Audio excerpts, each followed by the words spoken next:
Bismillahirrahmanirrahim. Alhamdulillahirabbil alamin wassalatu wassalamu ala asyrafil anbiya wal mursalin sayyidina Muhammadin sallallahu alaihi wasallam sahbihi ajmain. Allahumma salli wa sallim ala sayyidina Muhammadin miftah bab rahmatillah adala ma alf millah salatan wa salaman daimain dawam mulkillah wa ala alihi wa sahbihi. اللهم صل على سيدنا محمد سيد الأكوان الحبيب الرحمن الحاضر مع من صلى عليه في كل زمان ومكان. Assalamualaikum warahmatullahi wabarakatuh. Saya buka dengan rasa rendah hati kerana sebenarnya saya tidak layak untuk berdiri di hadapan kamu semua, khususnya di depan orang-orang yang berilmu macam Habib Mahyuddin, Habib Ihsan Nagib dan Habib dan Ustazana Ahmad Syadan dan orang tua kita Habib Yasin. Masya Allah, sebenarnya saya tak layak, tapi masa saya tiba di sini dia suruh saya untuk berbicara tanpa saya bersedia, dan ini selalu Ustaz Habib Mahyuddin ini selalu buat saya begitu, dengan tanpa peluang untuk menyediakan diri. Macamlah kita ni orang ulama atau orang-orang yang banyak ilmu yang boleh kita cerahkan. Alafu, saya minta maaf kepada semua, khususnya kepada Habib Mahyuddin. Alhamdulillah, minta maaf semua. Jadi saya ambil peluang ini untuk kita bercerita sedikit tentang Imam Haddad, sebab ini adalah manusia yang selain daripada Allah dan Rasul, yang saya sendiri kasih dengan kasih sayang yang sungguh erat, kerana pernah pergi ke tempat beliau semasa pembukaan masjid beliau di Hawi di Tarim, dan di situ saya dapat macam pembukaan untuk saya pulang ke Malaysia dan untuk menyebarluaskan nama beliau, ratib beliau, karamah beliau, kitab-kitab beliau, ilmu beliau, kasidah-kasidah atau nasyid beliau. Itu menjadi tugas saya pada masa ini secara full time. Ya, dulu jurutera pesawat, sekarang Hawi akhirat. Alhamdulillah. Alhamdulillah. Jadi Imam Haddad ni, kita sebenarnya kalau nak kenal dengan dia, cara yang saya mengalami ialah dengan melalui kasidah beliau. Beliau telah kasidahkan, kumpulkan 148 kasidah dalam satu kitab yang dipanggil Durrul Mandum untuk orang-orang yang berakal. Kalau tadi satu daripada yang kasidah yang dibaca tadi, Qad kafani al-murabbi min su'ali wa ikhtiyari, itu daripada satu daripada kasidah beliau. Beliau sendiri pernah sebut bahawa apa yang aku karangkan dalam kasidah aku ini melebihi segala ilmu yang aku dah tulis dalam kitab-kitab aku semua sekali. Dengan kasidah, dengan nasyid. Dan yang anehnya, yang boleh dikatakan karamah Imam Haddad ialah kita tak faham bahasa Arab. Kita tak faham kata-kata yang disebut tadi, Qad kafani al-murabbi, melainkan ustaz macam Ustaz Mahyuddin atau Ustaz Ahmad Syadan. Tapi kalau dengan tak faham, kalau kita dengar kata-kata beliau, seperti beliau sebut dengan karang kasidah-kasidah daripada hati beliau, kita dengar dengan hati kita. Cuba kita dengar dengan hati kita dan sebut kepada Allah, ya Allah, aku dah dengar kasidah Imam Haddad dengan hatiku, dan kita akan faham apa dia mana. Ini pengalaman yang banyak orang seperti saya yang mengalami, dapat dengar kasidah dengan lantunan-lantunan suara yang merdu, kemudian kita akan rasa kerendahan kita di depan Allah Subhanahu wa taala.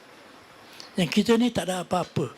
Kita bukan sesiapa, melainkan apa Allah yang jadikan pada kita. Kita tak ada berdiri, tak ada duduk, melainkan dengan izin Allah. Inilah kedudukan tawaduk atau rendah hati Imam Haddad terhadap sang pencipta beliau, iaitu Allah SWT. Bagaimana Imam Haddad beza dengan orang lain? Dilahirkan pada tahun 1044 Hijrah di dalam rumah di Subair, kampungnya Subair, daripada abahnya Habib Alwi bin Muhammad Al-Haddad dan ibunya Baba Salma Al-Habsyi. Maka dia dilahirkan dan sampai umur 4 tahun dia mengidap sakit cacar yang mana mengakibatkan dia menjadi buta. Jadi ibu yang muda ni bimbang apa nak jadi dengan anak dia, macam mana dia nak belajar, macam mana dia nak mengajar, macam mana dia nak cari makan dengan buta. Jadi bawalah dia anak kecil ini kepada makam Abdullah Al-Idrus Al-Akbar, Abu Abdullah bin Abu Bakar As-Sakran, ya, wali Allah. Abu Bakar ini dia Habib Abu Bakar, Habib Abdullah Al-Idrus Al-Akbar ini, dia adalah pertama daripada keluarga Al-Idrus dan makamnya besar di Hadramaut. Dia meninggal dunia 285 tahun selepas Imam Al-Haddad wafat. Beza antara mereka 285 tahun. Jadi dia bawa ibunya kepada makam Habib Abdullah Al-Akbar dan mengadu kepada Habib Abdullah, ini anakku ni sini, Abdullah nama dia. Dia buta. Apa aku nak buat dengan dia? Macam mana aku nak bimbing dia? Macam mana aku nak... Dia mengadu dengan Habib Abdullah Al-Akbar. Lepas mengadu dengan menangis, dengan merayu, dia pulang ke rumah dan malam dia mimpi dengannya Habib Abdullah Al-Akbar. Habib Abdullah Al-Akbar kata sama dia, wahai Salma, kamu jangan bimbang. Anak ini akan punya penglihatan lebih dari penglihatan orang yang ada mata. Anak ini akan jadi satu pemimpin ummah di zaman beliau dan di zaman selepas beliau.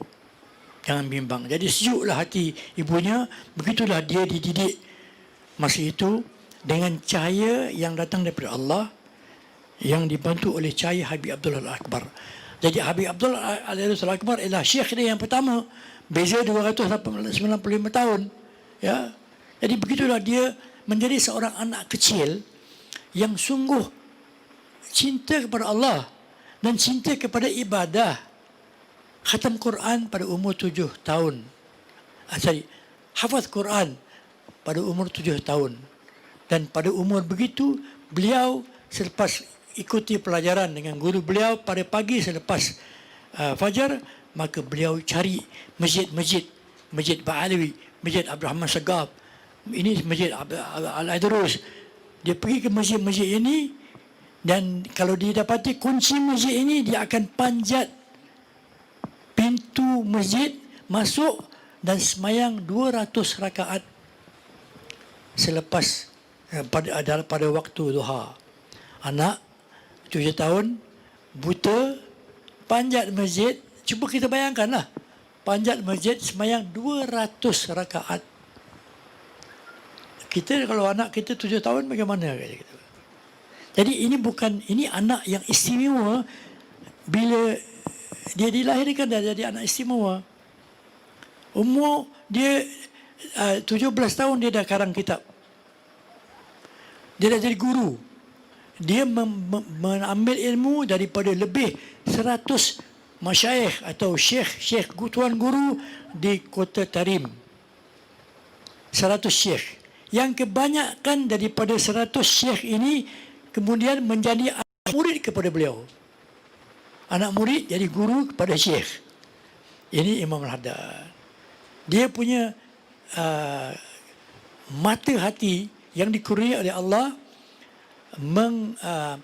mengizinkan dia untuk melembutkan hati-hati keras. Hati kalau keras, dia jadi lembut. Datuk beliau yang Al-Haddad yang pertama bernama Ahmad bin Abu Bakar Al-Haddad. Dinamakan Al-Haddad sebab dia rapat dengan orang tukang besi. Al-Haddad maksudnya tukang besi. Jadi saya ni tukang besi lah. Ya? Boleh panggil saya tukang besi. Sebab dia rapat dengan tukang besi, tak mau bersama-sama dengan ulama-ulama lain sebab rendah diri. Dia berkawan dengan kawan rapat dengan tukang besi. Jadi ada satu lagi Ahmad nama, dia panggil, mana Ahmad bin Abu Bakar? Oh, dia si tukang besi itu. Sebenarnya dia bukan tukang besi, tapi dia rapat dengan tukang besi. Sampai kepada Imam Haddad yang digelar Al-Haddad, yang juga dipanggil Haddad Al-Qulub. Haddad Al-Qulub maksudnya Haddad yang boleh melembutkan hati-hati yang keras. Jadi walaupun sekeras besi, beliau boleh melembutkan hati walaupun sekeras besi. So, Haddad Al-Qulub. Ini gelar diberi kepada Imam Haddad, Haddad Al-Qulub. Jadi beliau ni ialah orang yang paling khusus beliau juga yang menyusun Ratib Al-Haddad yang tadi kita baca. Masya Allah, ada orang yang kampungnya di Bani Amr, yang kampungnya dilanda dengan orang-orang yang nak sesatkan agama Islam. Maka dia datang kepada rumah Imam Haddad dan minta Imam Haddad, "Ya Abdul Haddad, kampungku telah dilanda orang yang nak merosakkan agama Islam, maka berikanlah aku satu amalan yang mana bila aku amalkan, kampungku akan dilindungi oleh daripada kesan ajaran buruk oleh orang yang nak rusakkan agama Islam." Maka dia telah menyusunkan Ratib Al-Haddad dan dia telah lengkapkan Ratib Al-Haddad ni pada malam 27 Ramadan, yang mana dia telah isyaratkan bahawa aku telah lengkapkan Ratib Al-Haddad ini, Ratib Al-Syahid ini pada malam ini, iaitu malam 27 Ramadan, iaitu malam Lailatul Qadar. Itu sebab kita buat amalan khatam Al-Quran pada 27 Ramadan tiap-tiap tahun. Dan 15 tahun kita gunakan khatam Quran pada malam yang diselengkapkan Ratib Al-Haddad. Alhamdulillah. Maka saudara ni balik kampung dia dan mengamalkan Ratib Al-Haddad sampai dihindar daripada kesan buruk orang yang nak merusakkan agama Islam. Sekarang juga Ratib Al-Haddad juga dibaca di Makkah dan Madinah. Dan di situ di Babul Salam sampai sekarang ada dibacakan Ratib Al-Haddad di Madinah Munawarah, Masjid Nabi. Alhamdulillah. Dan kita banyak orang yang mengamalkan Ratib Al-Haddad. Dikatakan oleh Al-Habib Ahmad Masyur bin Al-Haddad bahawa sesiapa yang baca Ratib Al-Haddad antara Maghrib dan Isyak di atas sejadah dia menghadap kiblat dengan wudu dan dibakar wangi-wangian bukhur seperti ini, maka dia akan mengalami sesuatu yang luar dugaan, yang saya panggil supernatural ataupun daripada luar jangkaan lah. Dia akan dapat mengalami sesuatu. Dan banyak orang dah dapat mengalami sesuatu.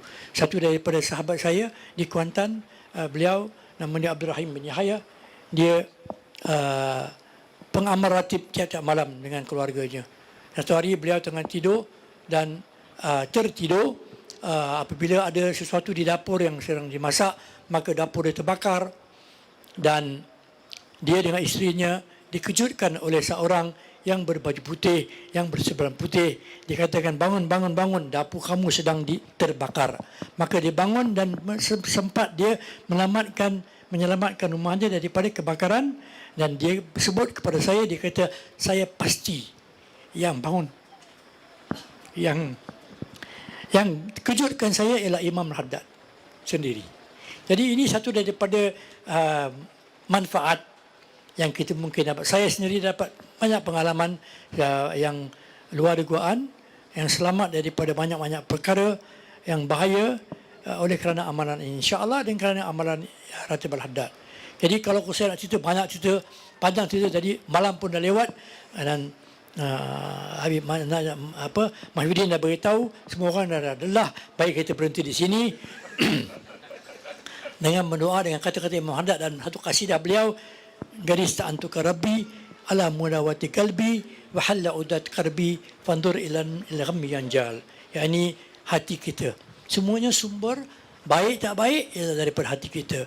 Jadi jagalah kita hati-hati kita supaya jangan kita merosakkan amalan-amalan kita. Kerja-kerja baik semua rosak kerana hati kita. Jadi insya-Allah kita minta doa dari Allah SWT supaya Allah bantu kita untuk kita mengampunkan dosa kita semua, menerima taubat kita, menghujani kita, anak kita, keluarga kita dan rumah kita dengan hujan-hujan rahmat, hujan-hujan taubah, hujan-hujan afiah, sihat walafiah, kesihatan dan taufik dan hidayah dan yakin atas hadirnya Allah dan Rasul dan semua yang ilmu dari Allah SWT. Dan kita minta supaya Allah SWT menjaga kita daripada hindar daripada perkara-perkara yang buruk, perkara-perkara yang merosakkan iman kita, perkara-perkara yang daripada gangguan syaitan dan iblis dan manusia yang tak baik. supaya kita rapat dengan manusia-manusia yang saleh dan salihah, dan kita dibimbing di dunia ini sampai kita mati tanpa dosa. Kita mati, kita masuk dalam kubur, dalam kubur kita tanpa sebiji dosa pun kita tak mau. Dan kita masuk dengan kubur yang luas, yang bercahaya, yang di teman-teman kita Quran, teman-teman kita ialah para salaf saleh, dan berteman sama kita malaikat-malaikat yang lembut, yang baik, dan kita bertemu dengan Rasulullah SAW dan bersama Rasulullah SAW di Jannatul Firdaus insya-Allah, dan kita dapat bertemu dengan Rasulullah di dunia ini dan juga di akhirat insya-Allah.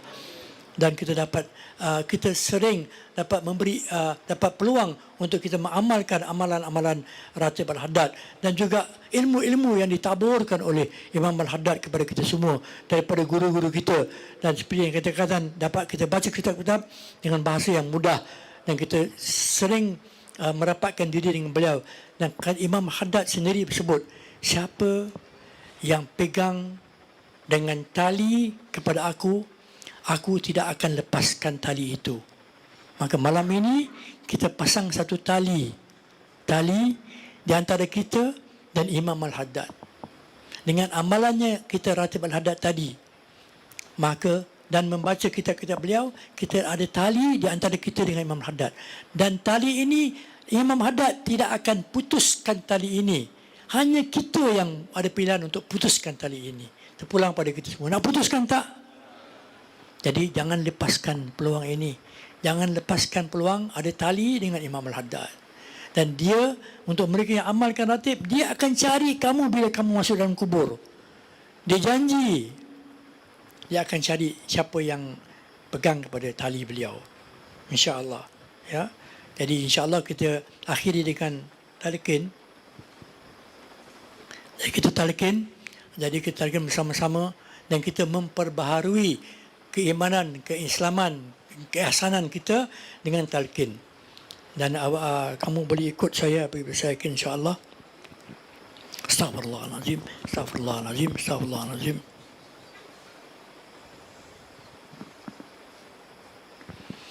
La ilaha illallah Muhammadur Rasulullah sallallahu alaihi wasallam.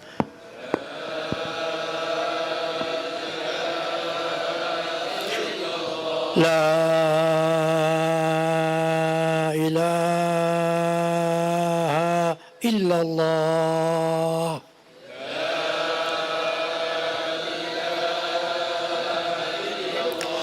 La ilaha illallah.